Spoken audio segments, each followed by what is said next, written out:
Olá, gostaria de compartilhar com você algo que eu li há uns 10 anos atrás num livro, onde o autor falava da década de 1929, ele conhecido como a época da depressão. E ele falava das dificuldades econômicas e financeiras que o mundo passou naquela época. E naquela época o autor do livro já era vivo, ele era um certo jovem, e ele contava das dificuldades. Mas no ano de 2020 eu li um artigo de uma economista brasileira falando que com o coronavírus e tudo que ele gerou no mundo, economicamente e todos os outros fatores que prejudicaram o mundo de uma forma geral, foi tão prejudicial ao mundo como a época da depressão de 1929, onde muitas pessoas perderam emprego, onde muitas pessoas não tiveram o que comer, onde muitas pessoas passaram por grandes necessidades, onde houve épocas de depressões e muitas síndromes e que abalou o mundo inteiro de diversas formas.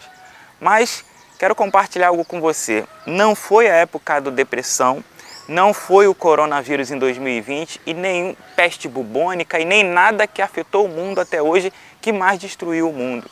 Teve coisas que mais destruiu o mundo, que foi a soberba. E a soberba de alguém que tinha instrumentos nas mãos.